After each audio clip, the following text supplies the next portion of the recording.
Hello, guys. Tonight we're going to take a trip to the streets of revolutionary Paris. Before we reveal its secrets and dramatic events, don't forget to like the video and subscribe to the channel, but only if you really enjoy learning history with us. Shadows of Revolutionary Paris will transport you to a city where glittering palaces coexisted side by side with starving crowds, and where rebellion was brewing in every market and alleyway. From the scandal of Marie Antoinette's necklace to the fall of Robespierre, from the march of starving women on Versailles to the uprising of the Sans-Culottes, these stories reveal a society pushed to its limits. Versailles dazzled, the guillotine awaited, and the fury of the people changed the world. The mystery of Marie Antoinette's necklace, scandal, forgery, and the seeds of revolution. Paris, 1785. The streets were already restless.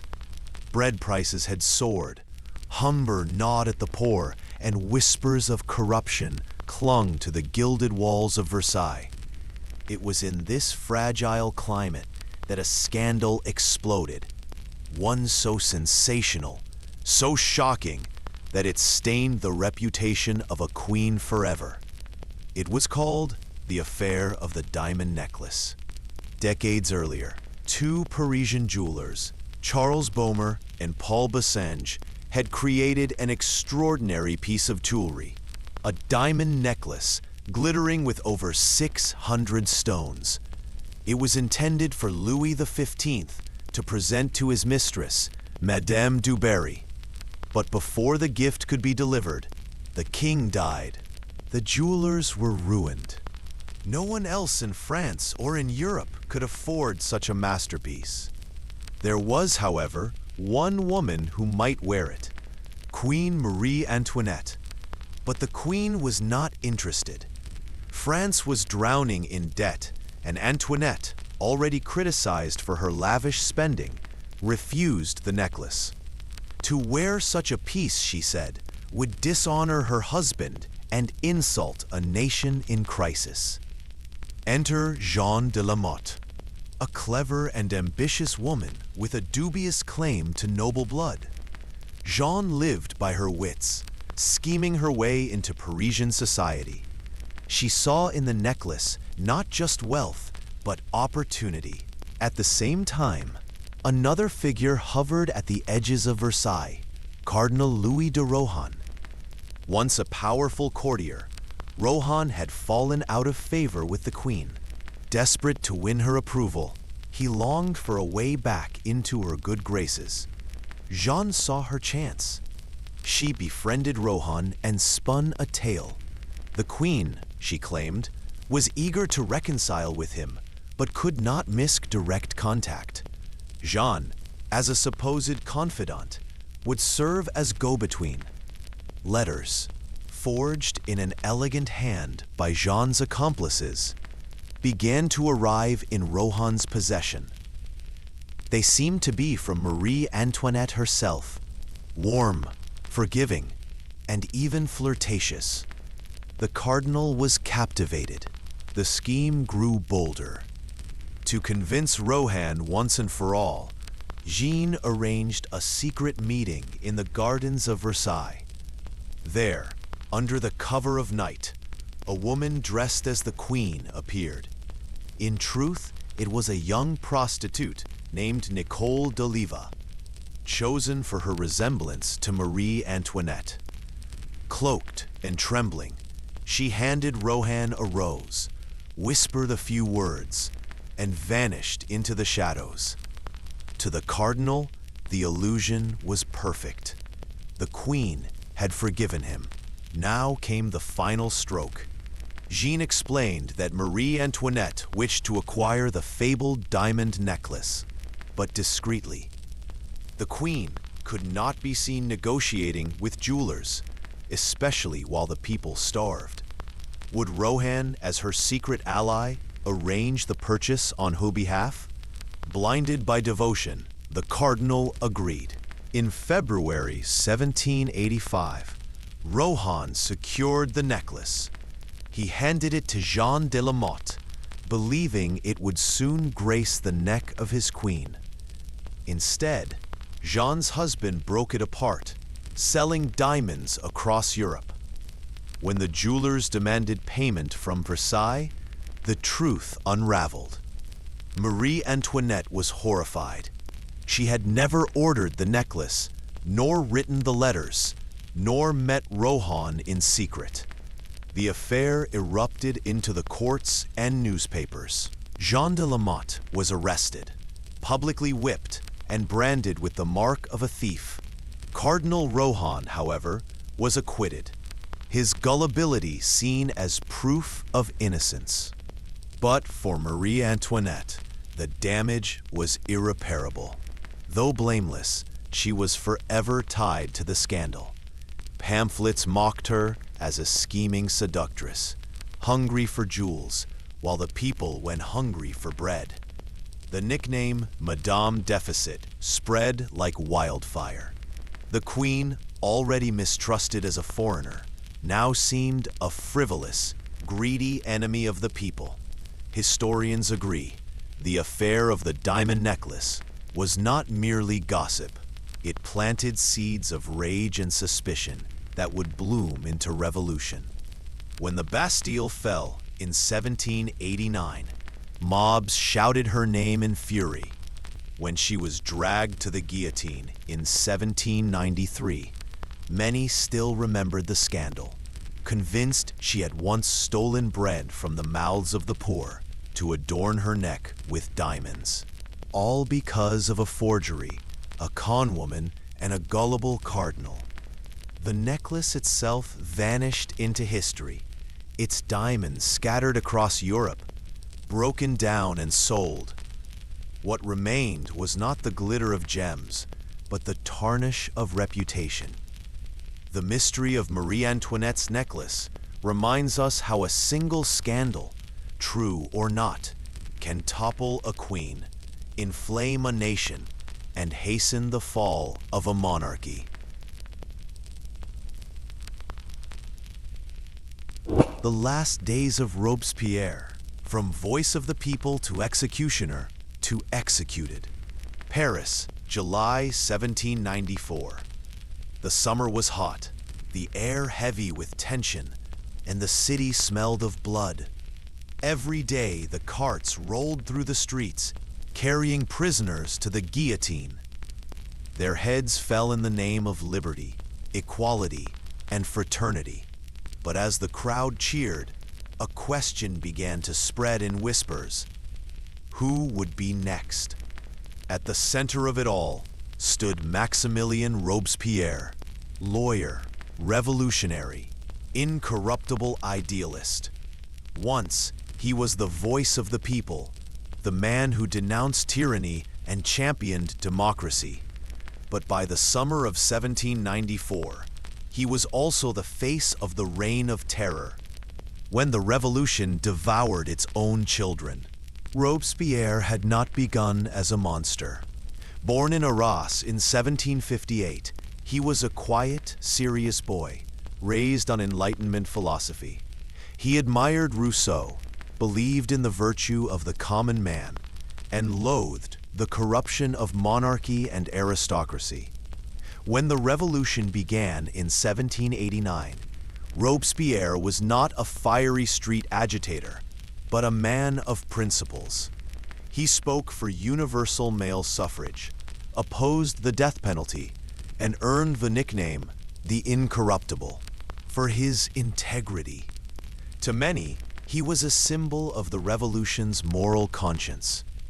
But revolutions do not reward purity. They reward survival.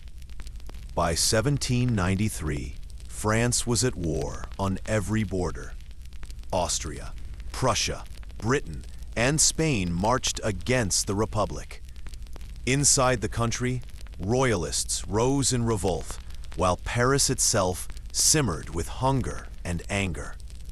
Robespierre and his allies in the Committee of Public Safety believed only terror could save the revolution.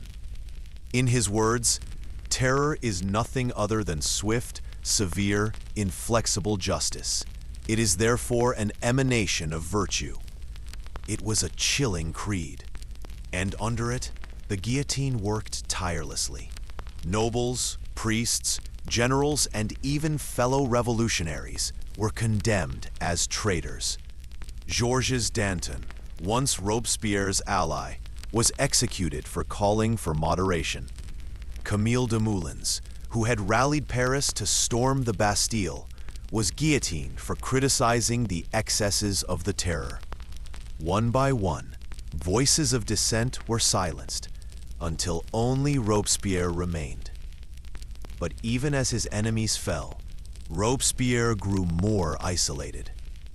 His belief in virtue took on a religious intensity. In June 1794, he presided over the Festival of the Supreme Being, a grand ceremony in which he proclaimed a new civic religion of virtue and reason. He marched at the head of the procession, dressed in a sky-blue coat, like a prophet or even a messiah. To some, it was inspiring. To many, it was terrifying. Has he made himself a god? People whispered. Even his allies began to fear him. On July 26, 1794, 8 Thermidor, year 2 in the revolutionary calendar, Robespierre addressed the National Convention. He spoke of a vast conspiracy against the Republic. He denounced corruption, treason, and betrayal, but he refused to name names. The effect was catastrophic. Every deputy in the hall wondered, did he mean me? Fear turned to panic. The very men who had once cheered his words now saw a dagger aimed at their own throats. The next day, July 27th, 9 Thermidor, Robespierre tried to speak again, but his enemies moved faster. As he mounted the rostrum, shouts drowned him out. Down with the tyrant! You are the enemy of liberty. The convention voted for his arrest. Robespierre, his brother Augustin, and his closest allies were taken into custody. But Paris was not finished with him yet. That night, sympathetic officials briefly freed him, and Robespierre retreated to the Hôtel de Ville, the city hall of Paris. Surrounded by loyalists, he considered rallying the people. For a moment, it seemed as if the revolution might erupt into civil war again. But hesitation sealed his fate. The Paris Commune did not rise in his defense. The National Guard, once his supporters, now turned against him. At dawn, troops stormed the Hôtel de Ville. What happened in those final moments remains debated. Did Robespierre attempt suicide? Was he shot by a soldier? All that is certain is that he was found with his jaw shattered, blood pouring down his face, unable to speak. Dragged to the convention, he sat in agony while his enemies shouted triumph. No trial was necessary. He was condemned as swiftly as he had once condemned others. On July 28, 1794, 10 Thermidor, year 2, Robespierre and 21 of his allies were taken to the guillotine. The crowd that had once cheered him now jeered. His blue coat was stained with blood, his face pale, his broken jaw bound in a filthy cloth. One by one, his companions fell. Saint Just, the archangel of the revolution. Couthon, crippled but defiant. At last, Robespierre himself was laid on the plank. At 6:15 p.m., the blade fell. The man who once declared that terror is virtue had become its final victim. The fall of Robespierre marked the end of the reign of terror. The guillotine fell silent, and France entered a new, uncertain chapter. To some, Robespierre was a tyrant, a fanatic who bathed the revolution in blood. To others, he was a tragic idealist, destroyed by the very purity of his vision. But to all, his fate was a warning. In revolutions, even the incorruptible can be consumed. From voice of the people, to executioner to executed, the story of Robespierre is not just about one man. It is about the revolution itself, a movement that promised liberty, but too often delivered death. The grim scene of the guillotine, justice and terror in the heart of Paris. Paris, 1793. The revolution was in full storm, and at its center stood not just the National Assembly or the clubs of fiery debate, but a simple wooden machine, the guillotine. Its design was practical, a tall frame, a shining angled blade, a plank for the condemned to lie upon. Yet in the charged atmosphere of the French Revolution, this machine became something far more. For some, it was a promise of justice, equality, and the triumph of reason. For others, it was the embodiment of terror itself.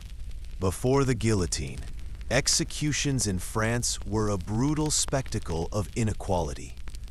Nobles were often granted a swift sword stroke, while commoners might be hanged, burned, or even broken alive on the wheel. In 1789, as revolution swept away centuries of privilege, reformers demanded a more humane and equal method of execution.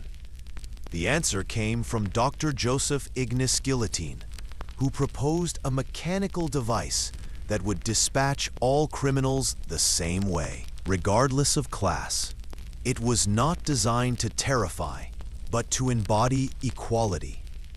After trials with sheep and corpses, the machine was refined by surgeon Antoine Louis, and in April 1792, the guillotine made its debut in Paris. Its first victim, a highwayman named Nicolas Pelletier, died in seconds. The crowd, used to the slow theater of old executions, was disappointed at the lack of drama. Yet they would soon see plenty of blood. At first, the guillotine was hailed as the national razor, a symbol of revolutionary justice. Everyone would meet the same fate under its blade, noble or peasant, priest or soldier. But as the revolution radicalized, the scaffold grew busier. By 1793, Paris was gripped by the reign of terror. The guillotine moved to the Place de la Révolution, today's Place de la Concorde, where it stood against the backdrop of the Tuileries Palace. Each day, carts rattled through the streets, carrying the condemned to their end. The crowd gathered not in horror, but in fascination. Vendors sold wine, pastries, even programs listing the names of the day's victims. Some spectators brought their children. Others cheered with each thud of the blade. The guillotine became both theater and ritual, a place where politics and death performed side by side. The most shocking victim came on October 16, 1793. At dawn, Marie Antoinette, the former Queen of France, was led from her cell in the conciergerie. Dressed in plain white, her hair shorn, she rode a cart through silent crowds. When she mounted the scaffold, she stumbled and stepped on the executioner's foot. Her last words were an apology. "Pardon me, sir, I did not mean to do it." Moments later, the blade fell and the crowd roared. For revolutionaries, the guillotine had struck at the heart of monarchy itself. For royalists, it was an unforgivable crime. In the months that followed, the guillotine became a daily presence in Paris. Nobles, generals, priests, even revolutionaries themselves met their end beneath its blade. The tumbrils, wooden carts filled with prisoners, became as familiar as market wagons. Some of the most famous victims were not monarchs, but the revolution's own leaders. Georges Danton, once the fiery voice of the people, was executed in April 1794. He faced the crowd with defiance. "Show my head to the people. It is worth looking at." Camille Desmoulins, who had rallied Paris to storm the Bastille in 1789, went next, weeping for his young wife. And then came Maximilien Robespierre, architect of the terror itself. On July 28, 1794, his broken body was carried to the scaffold. The blade that had fallen on so many at his command now fell upon him. The guillotine had turned on its master. At first, Parisians had cheered. But as the months dragged on, even the most zealous began to tire. The endless processions of the condemned, the rivers of blood pooling beneath the scaffold, the sense that anyone could be next, wore away at revolutionary fervor. The scaffold that once symbolized equality began to symbolize fear. The revolution's promise of liberty had been drowned in executions. When the terror ended after Robespierre's death, people no longer saw the guillotine as justice, only as a memory of horror. Though its busiest years ended with Thermidor in 1794, the guillotine remained France's official execution method for nearly 2 centuries. It stood on Paris streets during the 19th century and into the 20th. In fact, the last execution by guillotine in France took place as late as 1977. What began as a symbol of equality ended as a reminder of fear. Today, the guillotine stands not in the squares of Paris, but in memory, literature, and art. To some, it is still the national razor, the instrument that destroyed privilege and proclaimed equality. To others, it is a nightmare of blood, proof that revolutions can devour their children. It was, in the end, both. A machine that promised justice, but delivered terror. A scaffold that gave Paris both its most triumphant and its most shameful days. The guillotine was just wood, iron, and rope. Yet in the revolution's furnace, it became more than a machine. It became the face of justice, the echo of terror, and the dark heartbeat of Paris itself. Women march on Versailles. Hunger, rage, and revolution. Paris, October 1789. The revolution had begun only a few months earlier with the storming of the Bastille.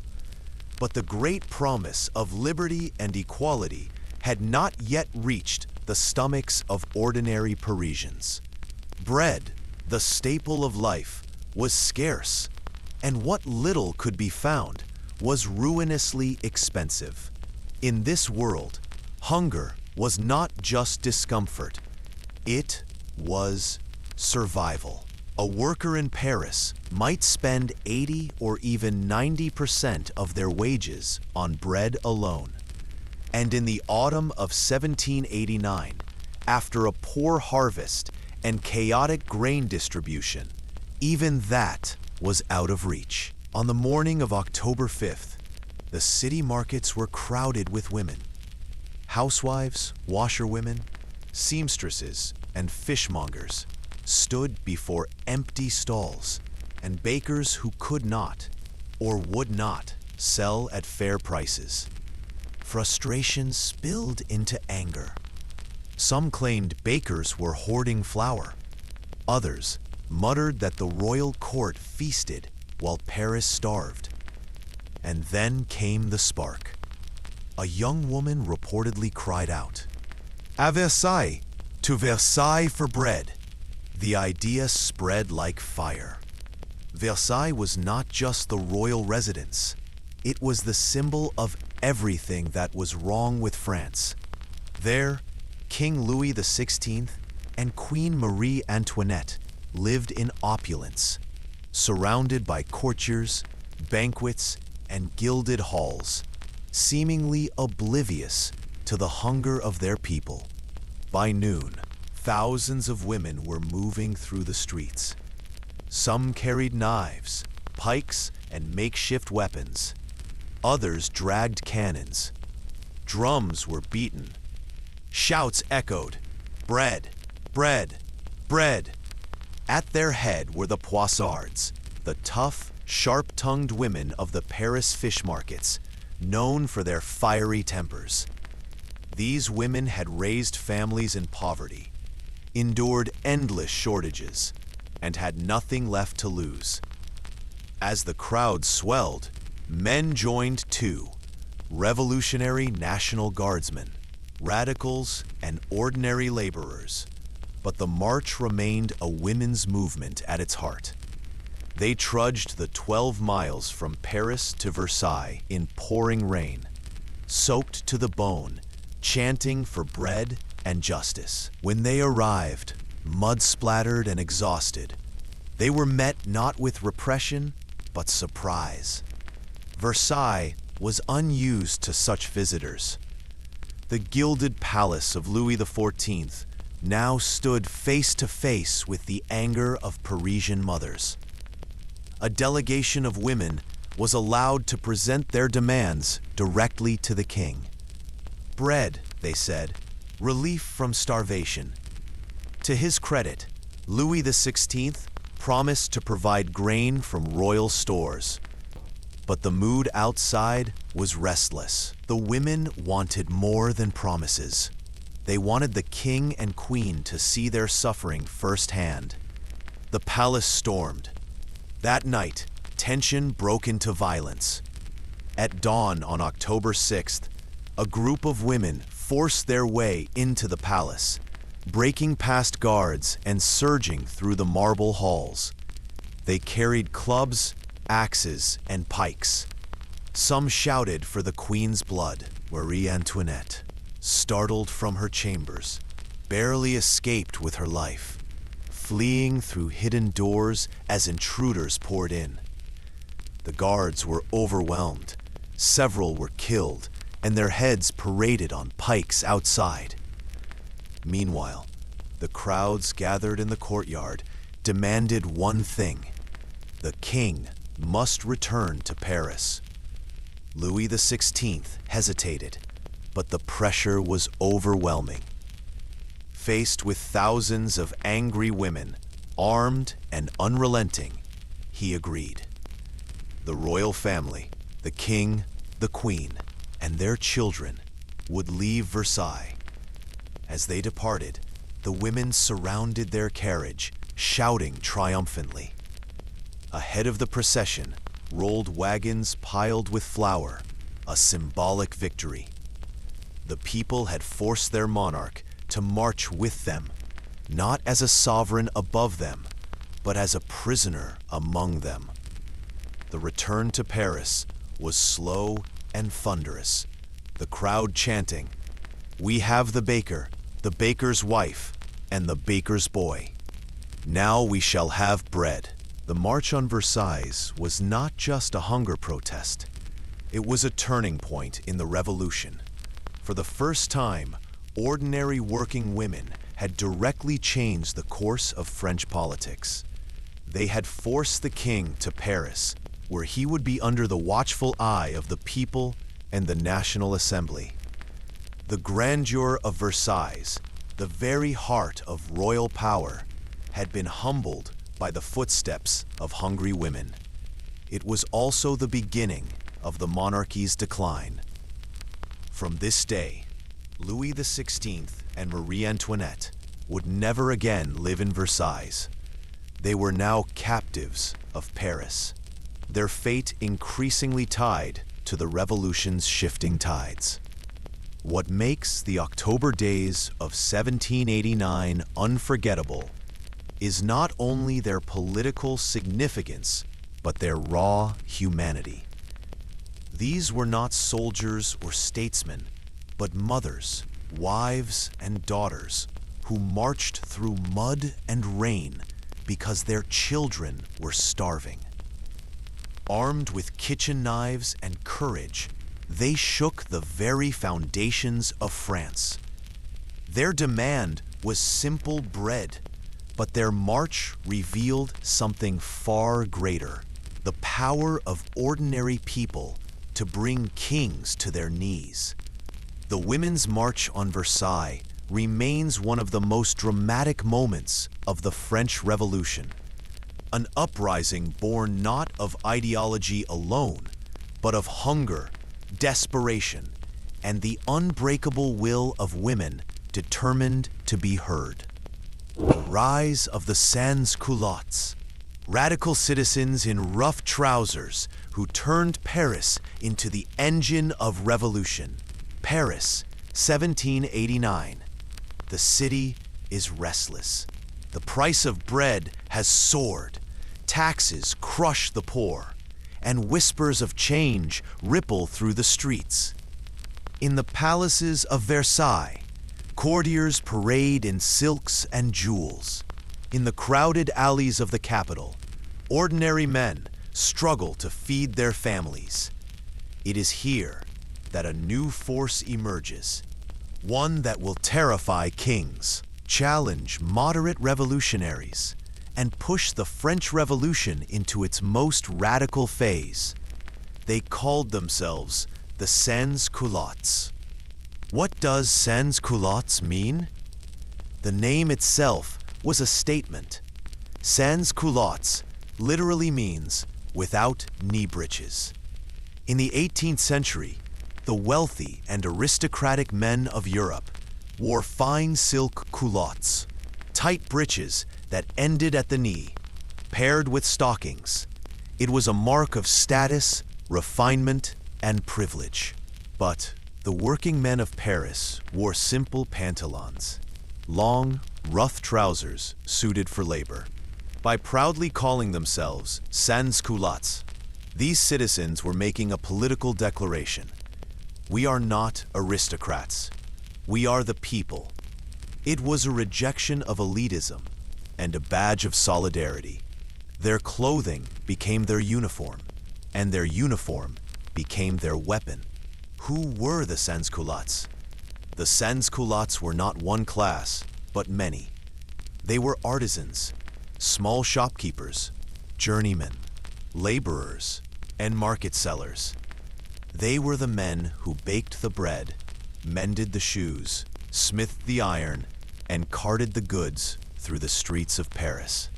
They lived close to the edge of poverty, their lives dictated by the price of bread. And in 18th century France, bread was everything. A bad harvest could mean starvation. A rise in grain prices could spark riots. Women, too, played a crucial role. The poissards, or fishwives of Paris, were among the loudest voices of the sans-culottes, marching on Versailles in 1789 and demanding bread for their children.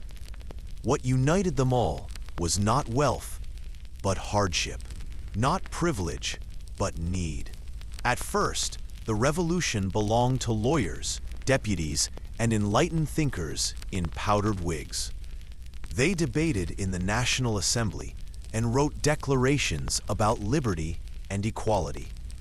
But in the streets of Paris, liberty had a different face. When the Bastille fell on July 14th, 1789, it was not the philosophers or noble deputies who stormed its gates. It was the people, armed with pikes, muskets, and sheer rage. They tore down a fortress that had stood as a symbol of royal tyranny. That was the sans-culottes. Over the next years, they became the muscle of the revolution. Whenever bread prices rose or rumors of betrayal spread, they filled the streets. Their marches could topple governments. Their demands could reshape policies, and their fury could ignite terror. By the early 1790s, the Sans-Culottes had forged a political identity. They wore the red Phrygian cap, a symbol of liberty drawn from ancient Rome.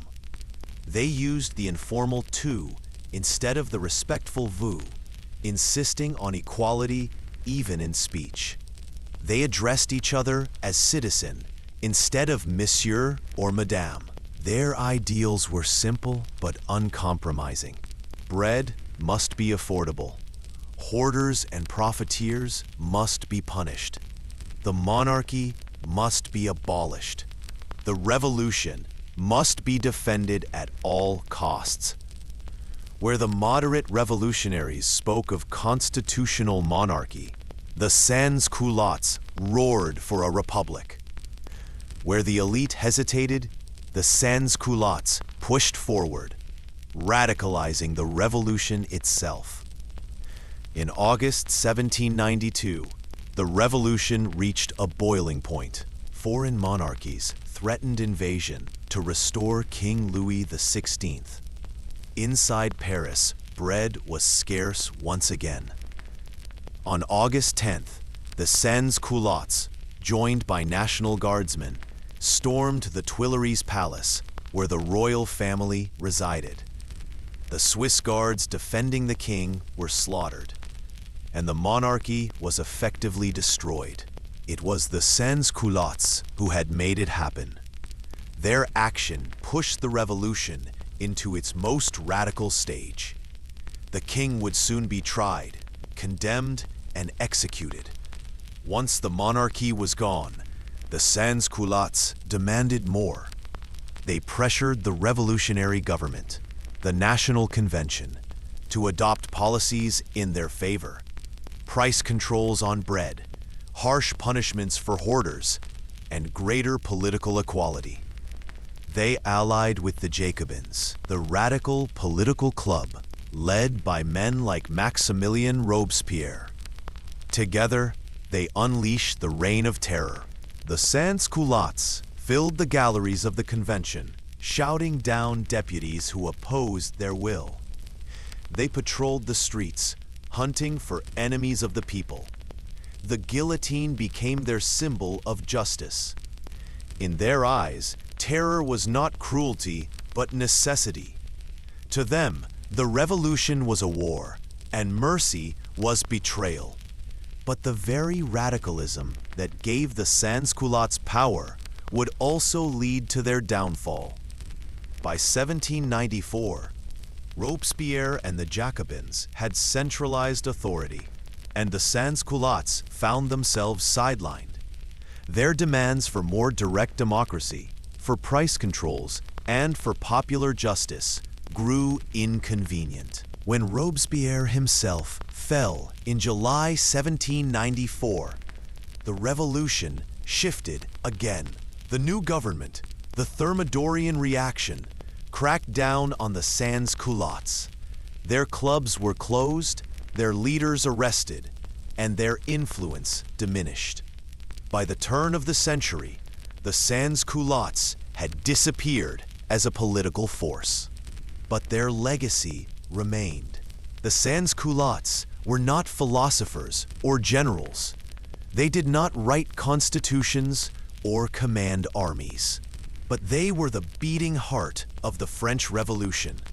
They proved that ordinary people, bakers, shoemakers, washerwomen, and laborers, could change the course of history. Their cries for bread and justice toppled kings, reshaped governments, and radicalized a nation.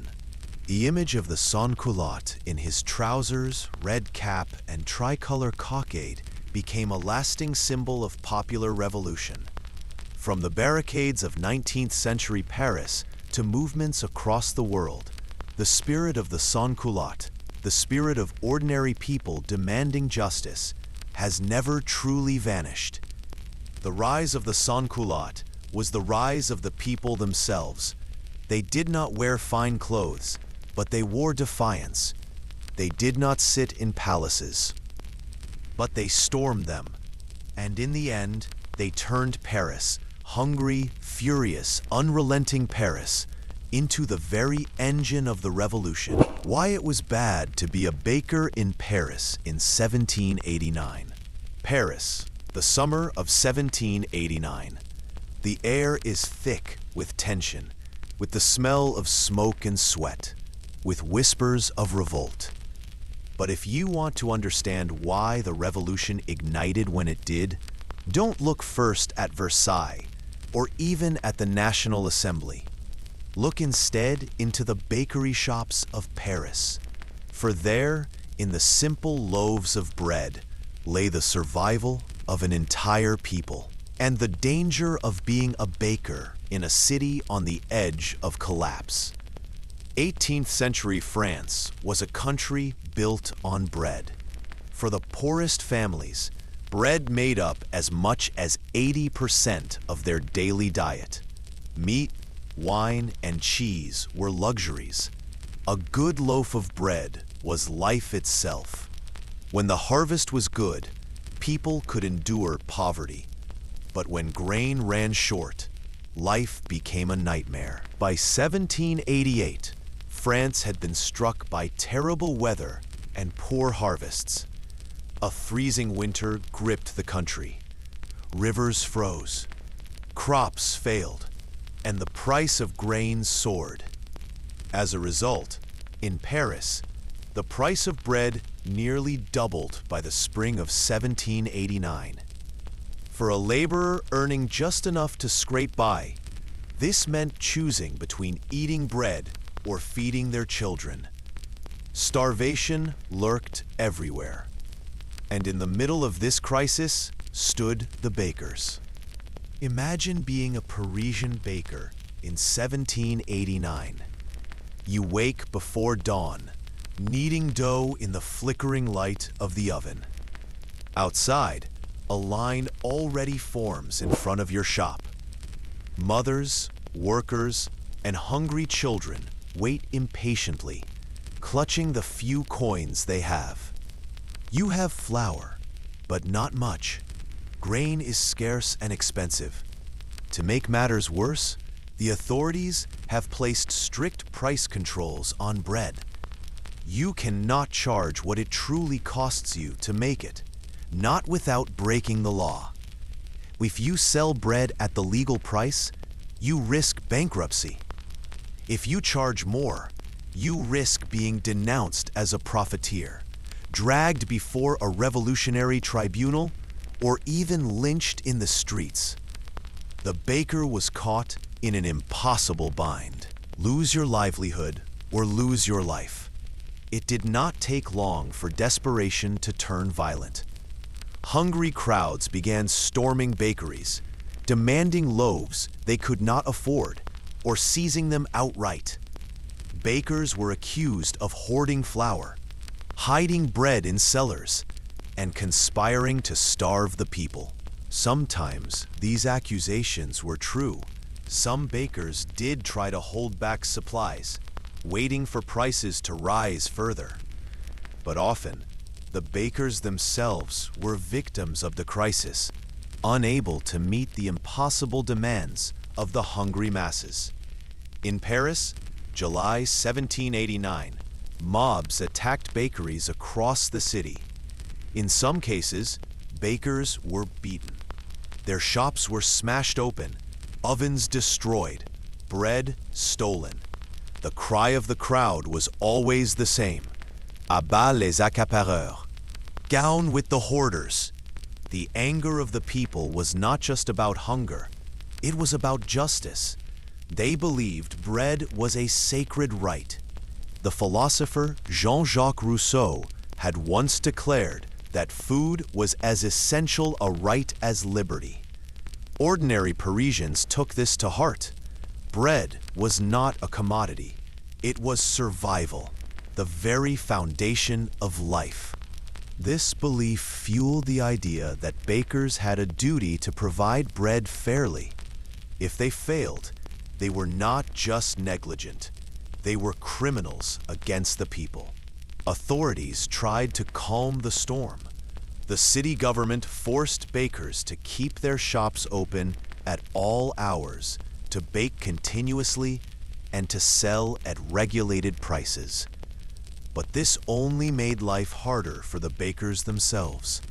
Exhausted, bankrupt, and constantly under threat, they became some of the most endangered men in Paris. By October 1789, the bread crisis had reached its peak. Rumors spread that Versailles still had abundant supplies, while Parisians starved. On October 5, 1789, thousands of women, market women, washerwomen, and the wives of workers marched the long road from Paris to Versailles.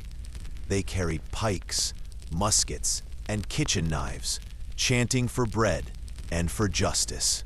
Bakers once again stood at the symbolic center of the crisis. To the women, it was the bakers, and above them, the king and queen, who were responsible for their children's hunger.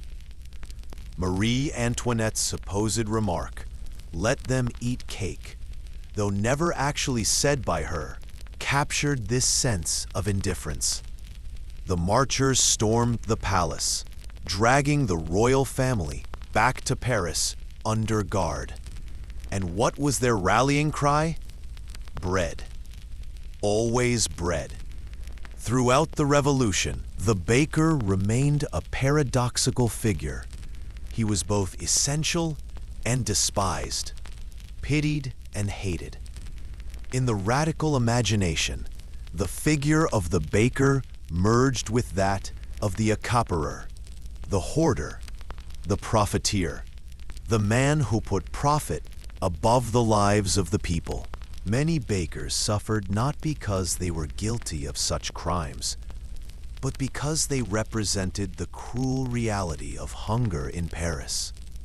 During the Reign of Terror in 1793 to 1794, bakers were sometimes dragged before revolutionary tribunals.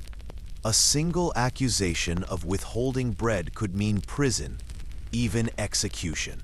In truth, most bakers were simply struggling tradesmen, crushed between the demands of the crowd, the regulations of the state, and the scarcity of grain.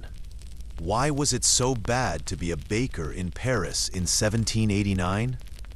Because bread was not just food, it was politics. It was survival, justice, and dignity wrapped in a single loaf. Every shortage, every rise in price, every rumor of hoarding turned the baker's shop into a battlefield of the revolution. To be a baker was to live under constant suspicion, always one angry mob away from ruin. The revolution may have been sparked by ideas of liberty and equality, but it was fueled by hunger, and no one felt the fury of that hunger more directly than the bakers of Paris. The French Revolution began not in the salons of philosophers, but in the bakeries of Paris, where ovens burned through the night, where flour dust clung to tired faces, and where the simple loaf of bread became the symbol of both life and revolt. Inside the lavish life of Versailles, perfumed gardens hiding rotting foundations. Imagine approaching the Palace of Versailles in the 18th century.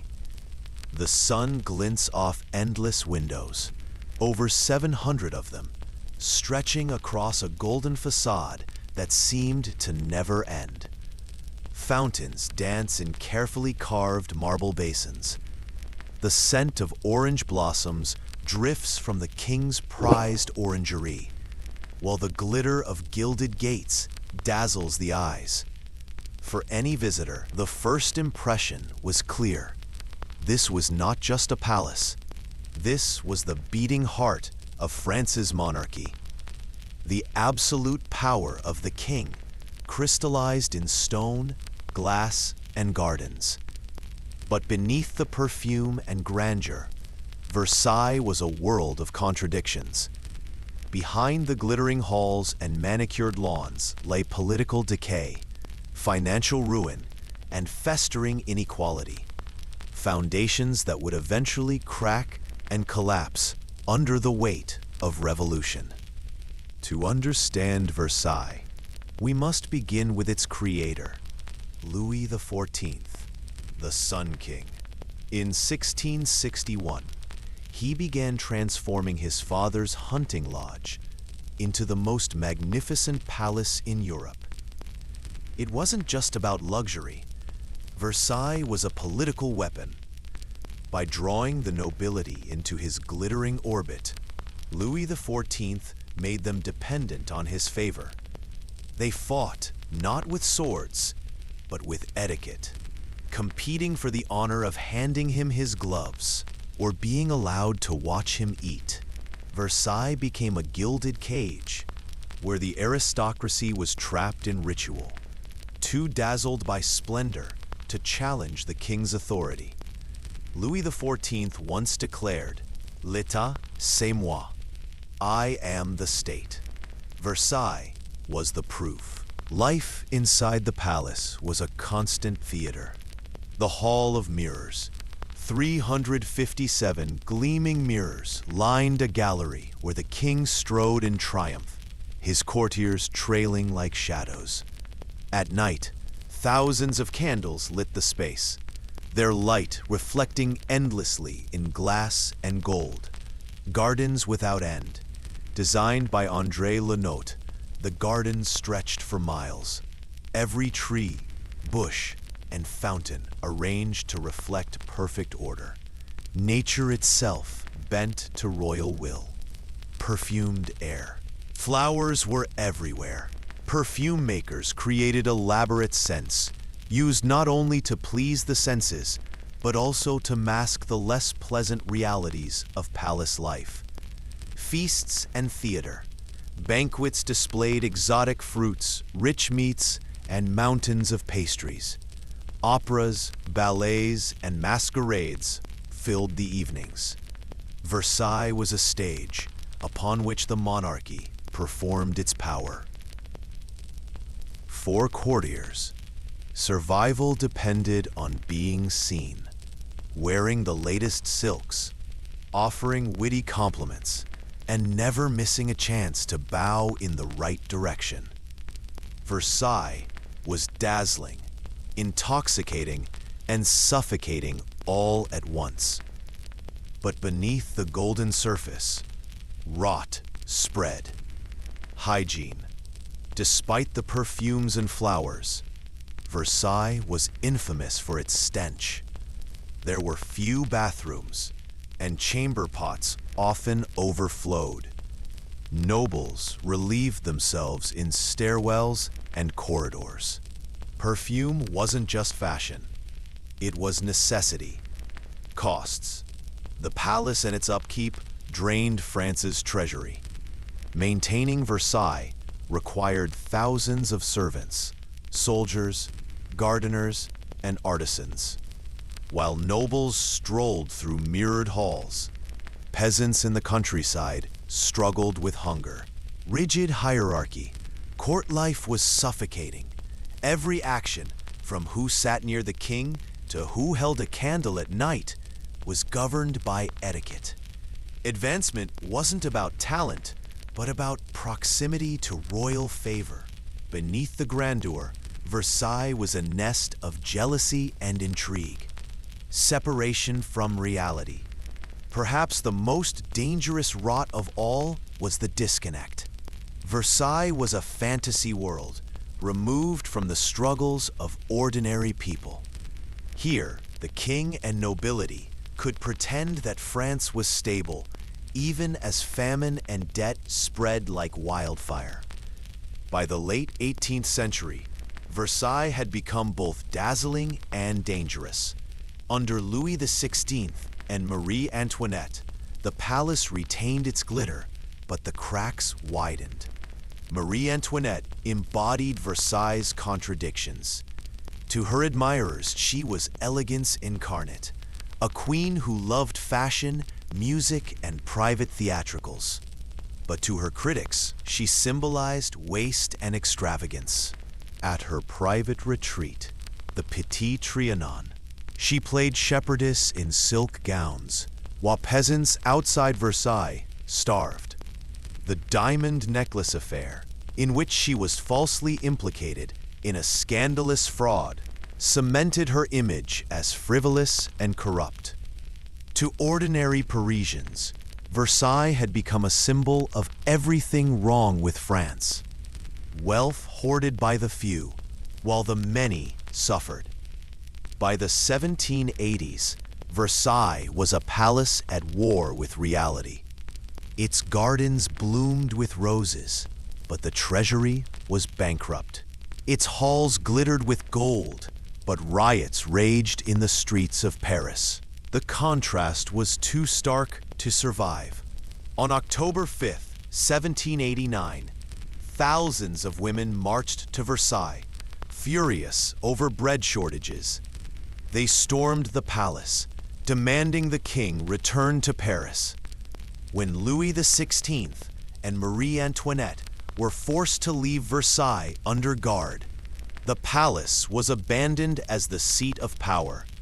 The Sun King's magnificent dream had turned into a gilded shell, its perfume unable to hide the rot any longer. Versailles still stands today, magnificent in its splendor, but also haunted by its past. It remains a monument to the height of royal power and the blindness that destroyed it. Inside its walls, kings and queens once lived in unimaginable luxury. But it was luxury built on fragile foundations, disconnected from the suffering of the people. The perfumed gardens could not conceal the hunger, debt, and resentment that ultimately swept the monarchy away. Versailles was both the glory and the downfall of France's ancien régime, a palace that dazzled Europe with beauty, and a symbol of how excess, when blind to reality, can lead to ruin.